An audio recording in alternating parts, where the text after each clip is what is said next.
So, a big bulk of the customers coming in these days is the popularity of higher end German vehicles Audi, BMW, and Mercedes Benz, to name a few. But the challenge is so many of these higher end luxury vehicles came with subpar multimedia systems. By that, I mean small enclosed little screens, which are totally out of date. Well, here comes RDVFL with a very unique screen upgrade solution that we're going to learn a bit more about today. Joining us now is their owner of RDV Technologies, Mr. Rich Disclafani. Rich, when I saw this, needs a little bit more explanation because what you're touting here is this is a screen upgrade solution. So what can you tell us? Thanks, Ben. Great to be here again, like always, and excited to talk about the new screen upgrades that we have for the Audi, BMW, and Mercedes vehicles. And these replace the OEM screen, keep the factory radio intact, and give you all of the features that the car did not come with. All right, before we go too far, Rich, I want to make sure that our audience understands what it is that we're talking about because you said that we're upgrading the screen, yet we're still retaining the original radio. Can you just clarify that so everybody understands what we're about to get into? Yeah, absolutely. So basically, we have come up with a solution that allows you to remove the factory screen, put our screen in place, retain all of the factory radio features, use the factory radio through the new screen, retaining all of the OEM controls. And then it gives you the ability to have a touchscreen, which most of the cars that we're upgrading didn't come with. And it gives you the ability to use the knob control from the car not only to control the factory radio through the new screen, but you can also use the knob or the touch screen to control all of the new screen features. So really, really cool solution. So I'll tell you what I really like about what you're saying here is, a lot of people are somewhat hesitant to upgrade their multimedia system sometimes because of functionality, but also the loss of that factory kind of feel when it comes to controlling, the different things that are going on in your center console. But what you're saying is you're not changing the radio. All you're doing is you're upgrading the interface, which is the screen getting larger. So I can imagine now in different cars, maybe there's some trim pieces involved. So let's talk about these three that we mentioned here: Audi, BMW, and Mercedes. And I know you want to talk about a specific one with Audi because it's pretty cool. But before we get that, there are different models. So if you go to the rdvfl.com website, you'll notice that each type of vehicle has more than one model. And that breaks down not only to size difference, but also operating system. So break that down for us, Rich. Yeah, so what we decided to do is we decided to introduce two different operating systems to basically provide the customers with the ability to choose between two feature sets. Both are touchscreen. The smaller screen option is a Linux-based operating system. So essentially, it's more simplistic. There's less features. It's wireless CarPlay, wireless Android Auto, front and rear camera inputs, and you get phone mirroring. There's less customization to it. So it's a more basic upgrade from just a non-touchscreen vehicle with a smaller screen to a touchscreen capable setup with a more simplistic iOS or operating system base to it. Option number two is a larger screen and then the first touchscreen, and it has an Android operating system. So this gives you the ability to download video streaming apps, YouTube, Hulu, Netflix. You have internet connection, gives you much more customizable options as far as the layout and different things you can do with it. So it's a much more feature-rich and feature-set screen upgrade over the Linux-based operating system. The Android also lets you use a SIM card and allows you to use built-in apps and built-in maps and stuff. And if you don't even want to use your phone, you essentially have an Android tablet as your new screen.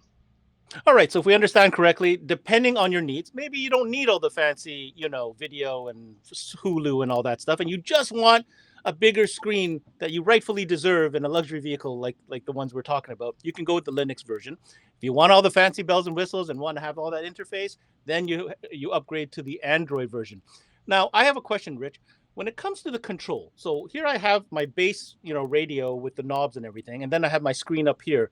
What works, how, and what am I supposed to press to get something done? Yeah, so basically the factory controls, the knob that's on the console or the dash, depending on the vehicle, will control both the factory radio as it had before you put the new screen in, and it will also control all of the features in the new screen as well. Oh. So the screen actually has two different ways that you could control it. All of the features that come in the screen can be controlled either by the factory controls or by touchscreen. The factory radio itself that you're still utilizing is only going to work through the factory controls as it did before you put the new screen in. So all of the features built into the new screen will work from the touchscreen. Everything else will work from the knob. So when you go back to the factory radio, if you're accessing any of the factory radio features, you just use the knob as you always had, and you still see it displayed on the new screen. In most cases, we enlarge the factory screen image as well and scale it to the new screen. So your factory screen is also now bigger as well, not just the the features provided by the screen itself. That would include like camera image would be bigger as well then, right? When you're Correct. looking at, oh, that's amazing. So even safer, you get to see more from the same camera that Absolutely. you had before. All right, really Yep. cool. Yeah, and if you have parking sensors, they still were retained. They still overlay over the camera image and everything else. So you don't lose any of the factory safety Amazing. features or any of the factory features at all. Yeah, that's really what makes your solution so unique, is that you're not losing anything. You're only gaining, and it's very smooth. It's not intrusive, right? You're not cutting Correct. wires. You're not putting in a harness. You're simply upgrading the interface and a larger screen. Okay, let's Correct. talk about, I noticed you have a couple models behind you. Walk us through a little bit of what you got there behind you. Yeah, so basically we have a couple pieces on display here. Over here we have our Mercedes solution. This is for NTG5, and this one actually has the Android screen connected to it. And you can see that I'm using the knobs here to navigate through. If I want to go back to the factory Mercedes screen, I just hit car info.